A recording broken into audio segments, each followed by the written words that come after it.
Hello friends, स्वागत है आप सभी का मेरे चैनल शाइना गोयल पर। सो फ्रेंड्स, हम कंटिन्यू कर रहे हैं हमारी सीटीपी सीरीज़ को फॉर पीएस टेट 2024। सो आज के सेशन में हम एमसीक्यूज डिस्कस करने वाले हैं अबाउट ग्रोथ एंड डेवलपमेंट। जो हमने सेशन 1 और सेशन 2 में थ्योरी डिस्कस की है उसी के रिलेटेड सारे आज एमसीक्यूज हम डिस्कस करेंगे। सो वीडियो को कंप्लीट देखिएगा और हर क्वेश्चन को मेरे साथ ही आंसर करने की कोशिश करें। So now let's begin. So question है, which one of the following is best suited for emotional development of children? बच्चों की इमोशनल डेवलपमेंट के साथ क्या चीज़ रिलेटेड है? देखिए, डेमोक्रेटिक क्लासरूम एनवायरनमेंट या फिर no involvement of teachers at as it is the task of parents, controlled classroom environment यानी कि टीचर्स का पूरा कंट्रोल होवे, या फिर अथॉरिटेरियन क्लासरूम एनवायरनमेंट।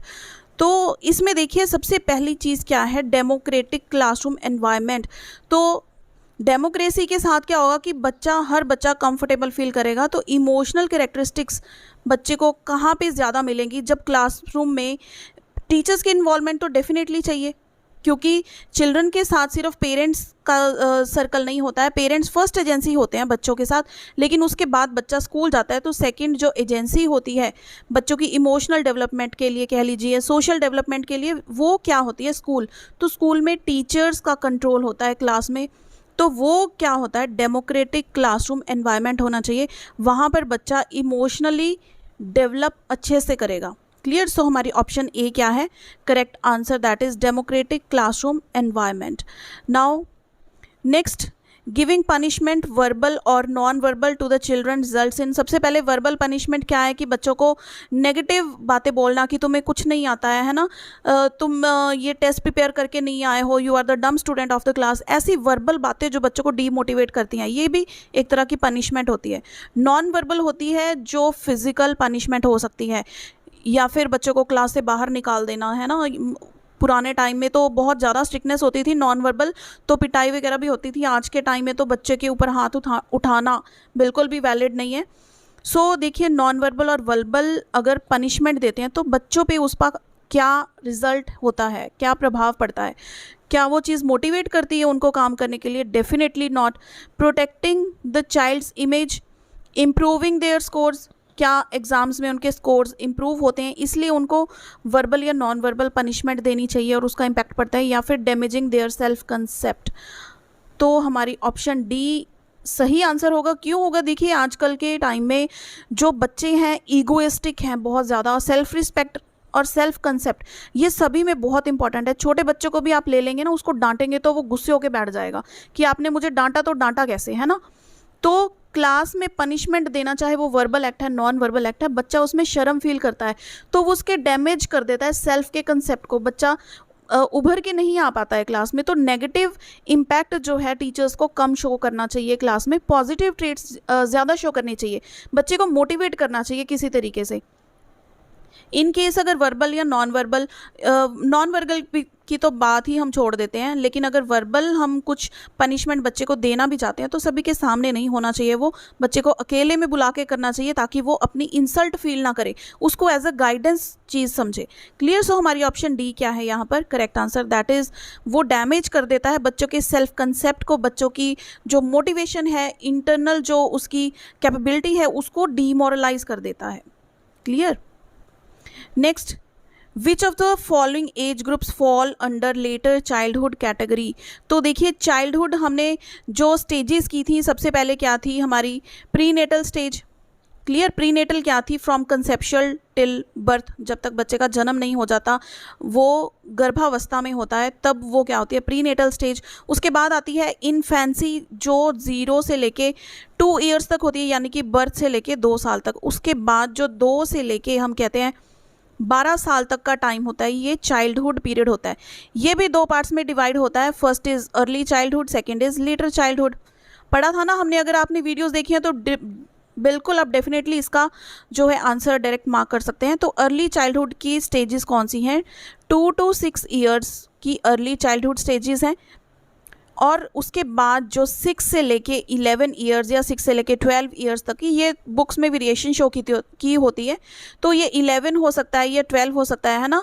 तो यहाँ पे जो बिगनिंग है ये 6 हो सकती है या फिर 7 हो सकती है, इतना आपको वेरिएशन मिल सकती है। तो हमारा ऑप्शन क्या है 6 to 11 ईयर्स, ये क्या होती है लेटर चाइल्डहुड कैटेगरी। इसी तरह से आपको अर्ली चाइल्डहुड पे भी आ सकता है कि अर्ली चाइल्डहुड की स्टेज कौन सी होती है, तो उसमें बहुत सारी ऑप्शंस है, हमें सिर्फ अपना जो आंसर है वो पता होना चाहिए, ऑप्शंस में आपने कंफ्यूज नहीं होना। जो आपने चीज़ पढ़ी है उसको रिवाइज कीजिए अपने माइंड में और आंसर देखिए कहाँ पर वो पढ़ा है, तो वो हमने टिक कर देना है। Now next is A child starts to cry when his grandmother takes him from his mother's lap. The child cries due to, जब बच्चा छोटा होता है अपनी माँ की गोद में होता है तो उसकी दादी उसको लेकर जाती है ना, माँ की गोदी में से निकालती है, तो बच्चा क्यों रोता है, कौन सी एंग्जाइटी होती है, that is emotional anxiety, stranger anxiety, separation anxiety या फिर सोशल एंग्जाइटी। अब देखिए सोशल एंग्जाइटी इतने छोटे बच्चे को नहीं पता होती, तो ये तो ऑप्शन हमारी बिल्कुल ही चली गई, डी ऑप्शन में तो हम देखेंगे ही नहीं। अब देखिए इमोशंस भी डेवलप जो बच्चे के होते हैं कुछ हद तक स्टार्ट होते हैं, लेकिन इतना वेरिएशन नहीं आती, इतनी एंग्जाइटी जो हम वर्ड यूज़ कर रहे हैं वो किस लिए आएगा, that is due to separation anxiety.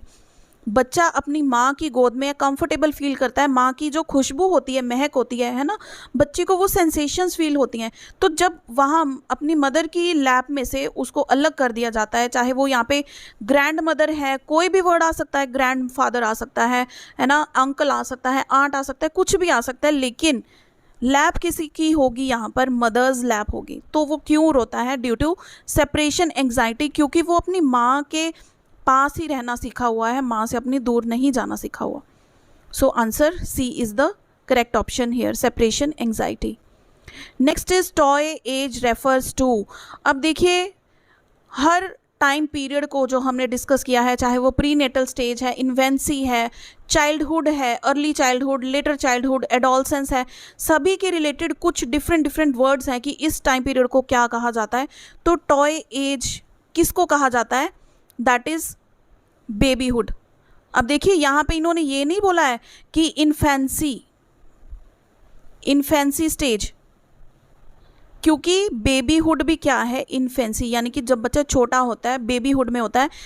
हमें पता है 0 to 2 ईयर्स या फिर फ्रॉम बर्थ टू 2 ईयर्स, ये तीनों में से कोई भी आपको ऑप्शन आती है तो हमारा आंसर वही होगा, क्योंकि टॉयज़ के साथ खेलता है बच्चा जब 2 साल तक का होता है। 2 साल के बाद वो क्या है, अपनी चाइल्डहुड में एंटर करता है, चाहे वो अर्ली चाइल्डहुड है या लेटर चाइल्डहुड है। बेबीहुड कब होता है, 0 से लेकर 2 साल तक का, यानी कि from birth till the child reaches 2 years of age, तो इसको हम बोलते हैं टॉय एज। इसी तरह से देखिए जैसे टॉय एज है तो इस पर आपको कोई और क्वेश्चन आ सकता है कि प्री स्कूल एज किसको कहते हैं, प्री स्कूल एज किसको कहते हैं, चलिए बताइए, मुझे कमेंट करके बताइए प्री स्कूल एज किसको कहते हैं। इसी 4 ऑप्शंस में से आप टिक कर दीजिए, यहीं पर वो आंसर पड़ा है। Clear. Next, which indicates change in quality और कैरेक्टर ऑफ अ चाइल्ड। अब हमारे पास ऑप्शंस देखिए क्या है। सबसे पहले हमने क्या देखना है, चेंज। 3 हमारे हाईलाइटेड वर्ड्स हैं। फर्स्ट है चेंज। चेंज मीन्स जो चीज़ स्टैटिक नहीं है, डायनामिक है, चेंज होती रहती है। फिर आ गया क्वालिटी। क्वालिटी भी क्या है, वेरिएशन करती है। क्वांटिटी नहीं बोला इन्होंने, क्वालिटी और कैरेक्टर ऑफ अ चाइल्ड।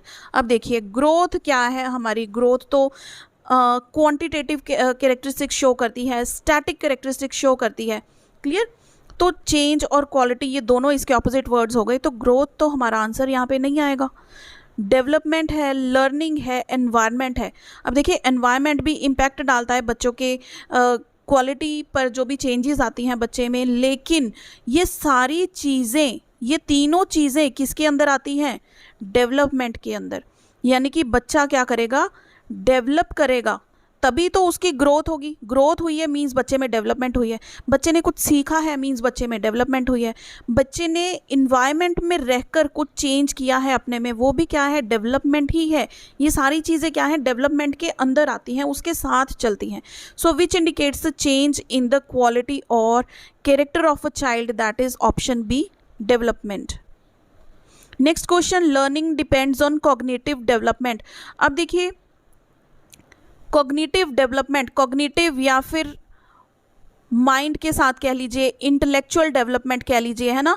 तो कॉग्निटिव डेवलपमेंट और लर्निंग का क्या नाता है, लर्निंग किस पर डिपेंड करती है, कॉग्निटिव डेवलपमेंट पे।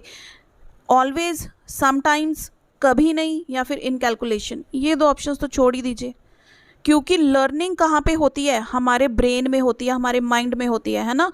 हमारे ब्रेन के पार्ट्स होते हैं, सेरिब्लम होता है, सेरिब्रम होता है, मेडुला होता है। ये तीन चीज़ें होती हैं हमारी जो ब्रेन में, तीन मेन चीज़ें होती हैं जो डिफरेंट फंक्शंस परफॉर्म करती हैं। तो लर्निंग भी क्या है, सेरिब्लम में होती है। लर्निंग कहाँ पे अगर होती है, सेरिब्लम में, वो भी क्या है, हमारे माइंड का पार्ट है। तो माइंड की अगर हमने डेवलपमेंट करनी है तो learning depends on cognitive development, always आएगा। और कहाँ पे लर्निंग होगी, हमारा हाथ तो लर्न नहीं करेगा ना कुछ, हमारा माइंड लर्न करता है, वो इंस्ट्रक्शंस देता है पूरी बॉडी को। So our option A is correct answer is always. Next, the best place of social development for a 12-year-old child is. 12 साल का जो बच्चा है वो पहले तो ये बताइए कि वो कौन सी स्टेज में है, प्रीनेटल, इन्फेंसी, चाइल्डहुड, एडोलसेंस। ठीक है, तो हम चाइल्डहुड हमने की थी 6 से लेके 11 तक, या फिर 7 से लेकर 12 ईयर्स ऑफ एज तक।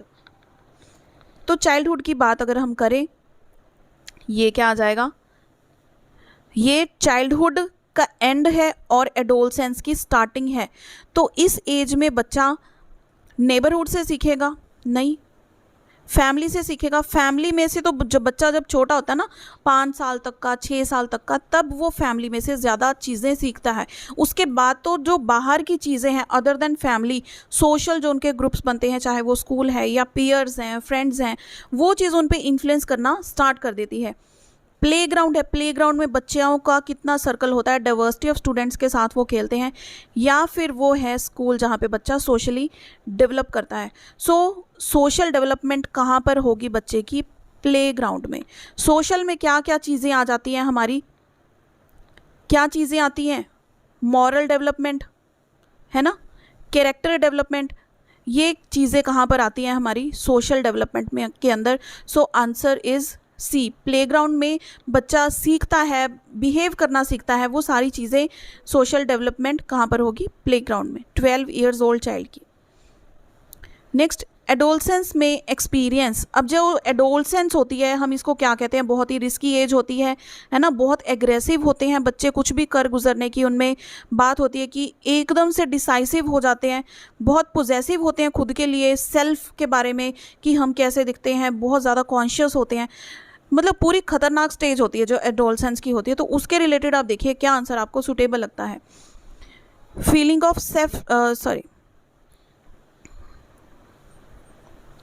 feeling of self-actualization, feeling of situation with life, anxiety and concern about themselves, feeling of fear about sins committed in childhood। ये चीज़ों का तो सोचते ही नहीं है, वो तो कहते हो जो हमने कर दिया वही सही है, तो जाओ ऑप्शन डी, हम आपको देखेंगे भी नहीं, है ना। फीलिंग ऑफ सेल्फ एक्चुअलाइजेशन, हम क्या हैं, इतनी अंदर तक बच्चे यहाँ पर नहीं देखते हैं, वो तो बहुत मस्त मलंग रहते हैं। तो एंग्जाइटी होती है उनमें, खुद के बारे में कंसर्न होती है कि हम कैसे दिखते हैं, किस तरह का हमें स्टाइल करना है, उसने ये चीज़ ले ली, हमको भी ये चीज़ चाहिए। बहुत ज़्यादा एक्टिवनेस होती है इस एज में। तो बच्चे क्या एक्सपीरियंस करते हैं एडोलसेंस में, anxiety and concern about themselves, खुद ही के बारे में उनको पता होता है। पेरेंट्स कुछ बोलते हैं, आप क्या बता रहे हो, हमें खुद पता है, हम छोटे बच्चे थोड़ी हैं। तो option C is the correct answer. Next, which one of the following is an example of fine motor skills. तो देखिए मोटर स्किल्स हमने किस में की थी, फिजिकल डेवलपमेंट में, फिजिकल डेवलपमेंट यानी कि ग्रोथ में हमने की थी। फिजिकल डेवलपमेंट में फिर हमने 2 मोटर स्किल्स की थी, यानी कि gross motor skill and fine motor skills. देखिए एमसीक्यूज के साथ ना हम प्रीवियस सब कुछ रिवाइज कर रहे हैं, ताकि हमारा जो एक आधा पॉइंट अगर आपके माइंड में नहीं भी गया ना, तो अब वो चला जाएगा। बिल्कुल भी हमने अपने माइंड में से कोई चीज़ स्किप नहीं करनी है, बिल्कुल उसमें फिट कर देनी है, चाहे कोई भी एमसीक्यू आ जाए उसमें हम झट से उसका आंसर कर पाएँ। तो ग्रॉस मोटर स्किल्स होते हैं, fine motor skills. Gross motor skills होते हैं जो हाईली एक्टिविटीज़ के साथ रिलेटेड होते हैं, like walking, dancing, running, jumping, ऐसी। जो फाइन मोटर स्किल्स मसल्स के साथ रिलेटेड होते हैं, लाइक राइटिंग, ड्राइंग, पेंटिंग, ये चीज़ें कहाँ पर आती हैं, फाइन मोटर स्किल, बारीकी के काम होते हैं जो। तो हमारी ऑप्शन यहाँ पे पड़ी है राइटिंग। ये तीनों ऑप्शंस किसकी हैं, ग्रॉस मोटर स्किल्स की। तो इसमें आपको देखिए क्वेश्चन एक और आ सकता है, ऑप्शंस यही रहेंगी, विच one of the following is not an example of gross motor skill. तो आपकी ऑप्शन फिर से क्या होगी, डी, नॉट एन एग्जाम्पल। तो अगर वर्ड नॉट आ जाए ना, बच्चे ये देखते नहीं है, जल्दबाजी करते हैं। क्वेश्चन में अगर आपको वर्ड नॉट आता है तो आपने देखना है कि जो आपको चीज़ पूछी गई है, जो उसमें नहीं है वो चीज़ आपने टिक करनी है। क्लियर, नॉट यानी कि बिल्कुल उल्टी ऑप्शन आपने चूज करनी है। सो हमारी यहाँ पर ऑप्शन क्या है, D, writing. Next, the process of expansion of an individuals capacities quantitatively should be termed as. अब क्वांटिटेटिव वर्ड आ गया, हमने दो वर्ड्स किए थे अगर आपको याद हो, एक तो क्वांटिटेटिव, एक था qualitative. Clear, the process of expansion of individuals capacities quantitatively, जब क्वांटिटेटिवली बच्चे की कैपेसिटीज इंक्रीज होती हैं क्वांटिटेटिवली, उसको हम क्या कहते हैं, ग्रोथ कहते हैं।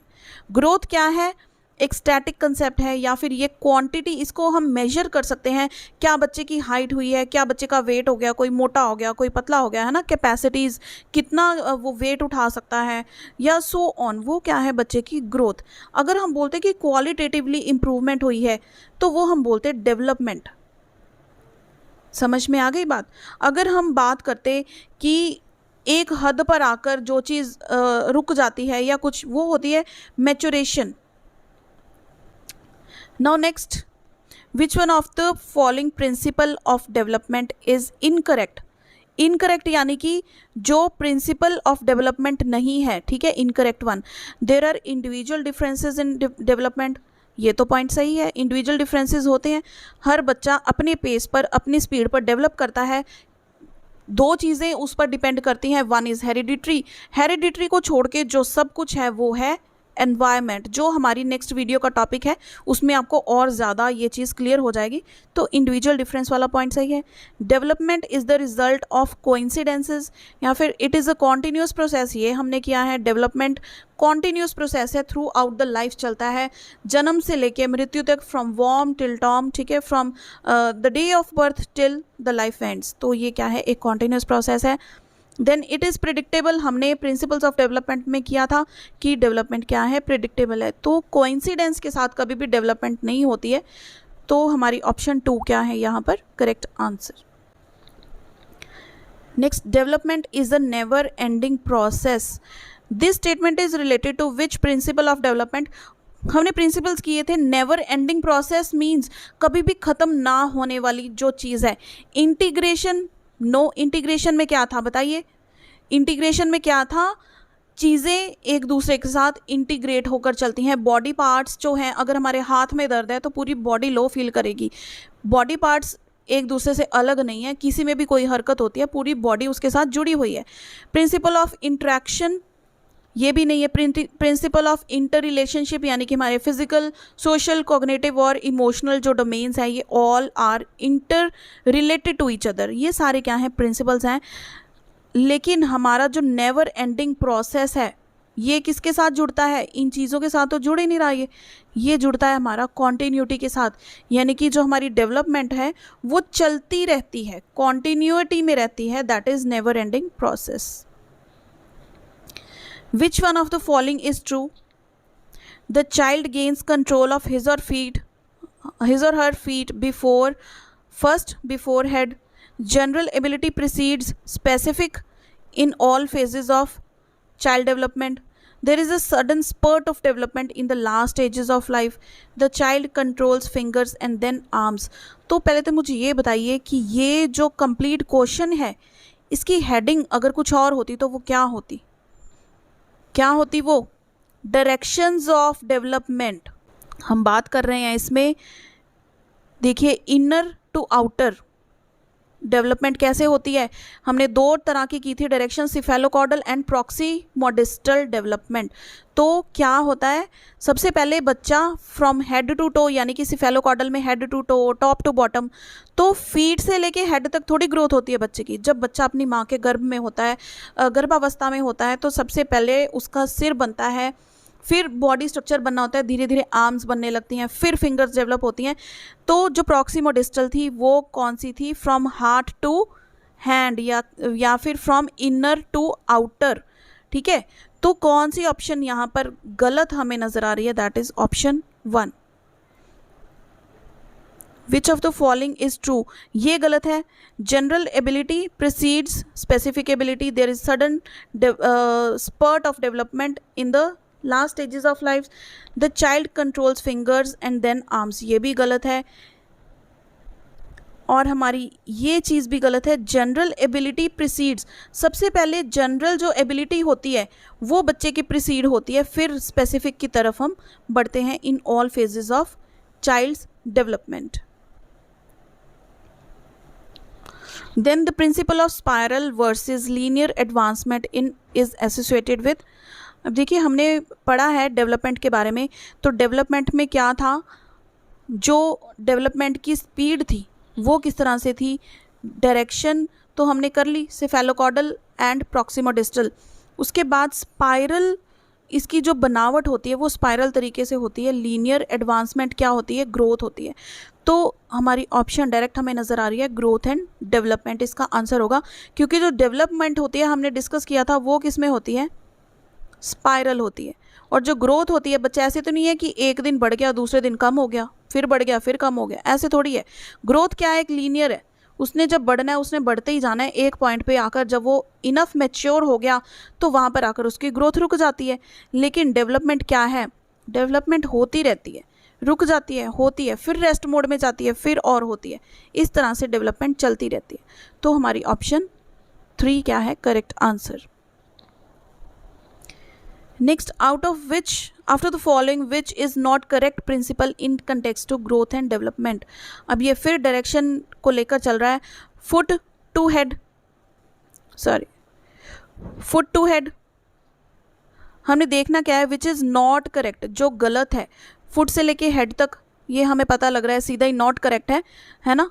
तो ये हमारी ऑप्शन है। हम फिर भी दूसरी ऑप्शंस देख लेते हैं। नियर टू डिस्टेंस यानी कि ये कौन सी है, प्रॉक्सिमोडिस्टल, ये बिल्कुल सही है। हेड टू फुट ये सेफेलोकॉर्डल, ये बिल्कुल सही है। Interaction of heredity and environment, definitely बच्चे की डेवलपमेंट किस पर डिपेंड करती है, हेरिडिटी पे भी और इन्वायरमेंट पे भी, दोनों चीज़ों से ही बच्चे की कंप्लीट डेवलपमेंट होती है। इसके अलावा और कोई फैक्टर समझ लीजिए एग्जिस्ट नहीं करता है, इन दोनों में ही सारे फैक्टर समा जाते हैं अगर बच्चे की डेवलपमेंट को देखा जाए। सो हमारा ऑप्शन 1 क्या है correct answer. The law of developmental direction includes, जो हमारी डेवलपमेंट की डायरेक्शन है इसमें कौन कौन सी चीज़ें आती हैं, बोथ 1 and 2। हम इस पे ज़्यादा डिस्कशन नहीं करेंगे, प्रीवियस हमने बहुत क्वेश्चंस देख लिए और इस पे क्वेश्चन देखिए डायरेक्शन पे आता ही आता है, एक क्वेश्चन आ जाए, 2 क्वेश्चन आ जाए तो समझ लीजिए आपके वो नंबर तो पक्के हो चुके हैं। इसमें बोथ 1 and 2 ये दोनों क्या होती हैं, डायरेक्शंस होती हैं हमारी डेवलपमेंट की। Next, which of the following statement is incorrect about principle of child development. Development follows the definite and predictable pattern, ये तो सही है, हमने इनकरेक्ट देखना है, यानी कि जो सही नहीं है। All individuals are similar in their development, हमें ये ऑप्शन क्या लग रही है भैया, गलत लग रही है, क्योंकि सिमिलर नहीं होते, हम कहते हैं इंडिविजुअल डिफरेंसेस होते हैं। हर बच्चा, हर चाइल्ड अपनी पेस से डेवलप करता है। कुछ उसके हेरिडिटरी फैक्टर्स इन्वॉल्व होते हैं कि पेरेंट्स कितने ज़्यादा एक्टिव हैं, कुछ एनवायरनमेंट इफेक्ट करता है कि किस एनवायरनमेंट में रह रहा है, उसको कितने टॉयज़ दिए जाते हैं एक्सप्लोर करने के लिए, कितना एक्सपोजर बच्चे को मिलता है पेरेंट्स के थ्रू, स्कूल के थ्रू। तो development is product of heredity environment, बिल्कुल सही है, हमने लास्ट प्रिंसिपल ये डिस्कस किया था। Development works on the principle of integration, ये भी सही है, ये भी सही है। तो हमारी ऑप्शन क्या है, ये वाली ऑप्शन हमारी इसका आंसर है, that is all individuals are similar in their development, because individual similar नहीं होते, वो डिफरेंट होते हैं, डिफरेंसेस होते हैं उनमें डेवलपमेंट के। When a peepal plant grows into a tree then it becomes a bigger peepal. समझिए क्वेश्चन को, जब एक पौधा ग्रो करता है तो एक पेड़ बन जाता है। सबसे पहले क्या होता है, एक सीड होता है, उसके बाद एक बड़ा वो प्लांट बन जाता है। तो दिस ओपिनियन रिप्रेजेंट्स, क्या रिप्रेजेंट करता है ये, डेवलपमेंट की डिसकॉन्टिन्यूटी को, कॉन्टिन्यूटी को, दोनों को, या फिर कभी डिसकॉन्टिन्यूटी कभी कॉन्टिन्यूटी। तो आपको क्या लगता है, मुझे कमेंट कीजिए, पॉज कीजिए वीडियो को, कमेंट कीजिए, फिर इसके बाद आप देखिएगा कि क्या हम इसकी एक्सप्लेनेशन करते हैं। सो देखिए, सबसे पहले मैं आपको बता दूं, इसका आंसर होगा कॉन्टिन्यूटी। क्यों कॉन्टिन्यूटी होगा? क्योंकि जो हम डेवलपमेंट की बात करते हैं, यहाँ पर क्या डेवलप हो रही है? ट्री की लंबाई, चौड़ाई, ये सब चीज़ डेवलप हो रही है ना।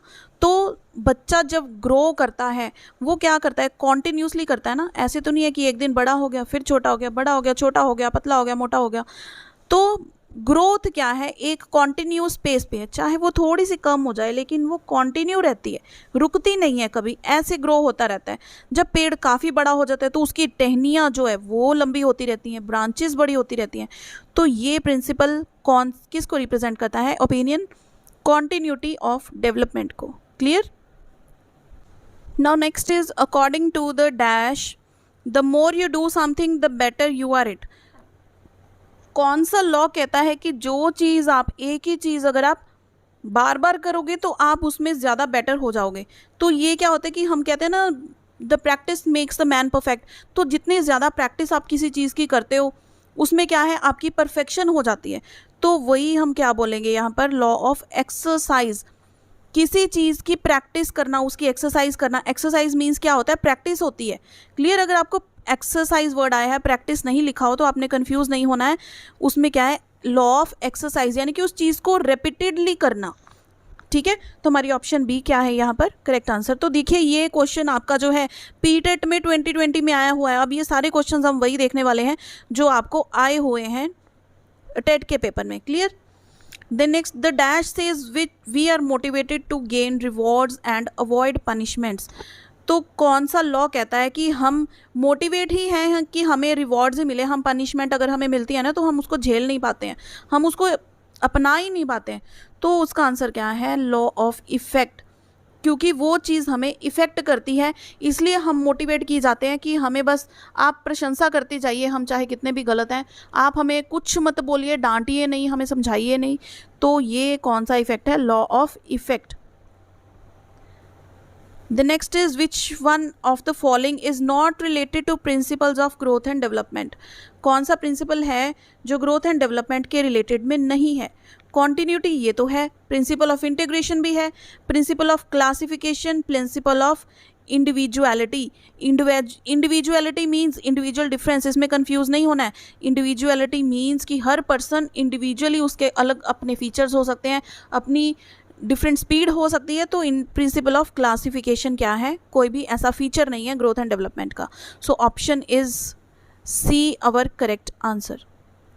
Next, the cephalocaudal principle to development explains how development proceeds from cephalocaudal में देखिए हमने क्या किया था। हम सबसे पहले आंसर अपने माइंड में आप रिवाइज कीजिए, फ्रॉम हेड टू टो या फिर फ्रॉम टॉप टू बॉटम। देखिए ये ऑप्शन कोई भी इसमें है हेड टू टो, तो डेफिनेटली आपकी ऑप्शन यही होगी। आप दूसरी ऑप्शंस देख सकते हैं एक बारी। जनरल टू स्पेसिफिक, ये तो प्रॉक्सिमो डिस्टल होती है। डिफरेंशिएटेड टू इंटीग्रेशन फंक्शंस, ये कहाँ की ऑप्शन? ये तो है ही नहीं। ये दो ऑप्शंस हमारी डायरेक्शन होती हैं, लेकिन सिफेलोकॉडल कौन सी है? Head to toe. Then according to John Locke a child's mind does not contains. John Locke हम डिस्कस करेंगे इसके बारे में भी डिटेल में, लेकिन अभी के लिए एमसीक्यू आप इसका देख लीजिए कि ये क्या कहते हैं। बच्चे का जो माइंड है वो क्या होता है? उसमें कोई भी चीज़ें पहले से नहीं होती, वो क्या है? टेबुलर रासा होता है। तो बच्चे के माइंड में क्या चीज़ नहीं होती? मेमोरी नहीं होती, होती है इमेजिनेशन, होती है ऑब्जर्वेशन होती है, लेकिन उसकी खुद की पहले से कोई आइडियाज़ नहीं होते हैं। जो चीज़ वो सीखता है वो अपने माइंड में डालता रहता है, पहले से उसके माइंड में कुछ नहीं होता, उसको कुछ नहीं पता, ना कोई लैंग्वेज पता है, ना बिहेवियर पता है। उसको सब चीज़ सिखाई जाती है या वो सीखता है एनवायरनमेंट से, पीयर से, सोशल ग्रुप से, सोसाइटी में रहकर, लेकिन इनेट आइडियाज़ उसके पास नहीं होते हैं। ठीक है, तो हमारी ऑप्शन क्या है? D is the correct answer. Next, in which of the following stages the child looks self centred. अब सेल्फ सेंटर्ड में कौन सी एज में होता है? हम इसको बोलते हैं प्री ऑपरेशनल एज। कौन सी होती है प्री ऑपरेशनल एज? कराया था मैंने आपको, बताइए, कमेंट करके बताइए मुझे, प्री ऑपरेशनल एज हमारी कौन सी होती है? देखिए, चाइल्डहुड की जो अर्ली चाइल्डहुड की एज होती है, यानी कि 2 से 6 साल या 2 से 7 साल आप कह सकते हैं, तो वो एज में बच्चा क्या है? प्री ऑपरेशनल स्टेज होती है, तो वहाँ पर बच्चा सेल्फ सेंटर्ड होता है।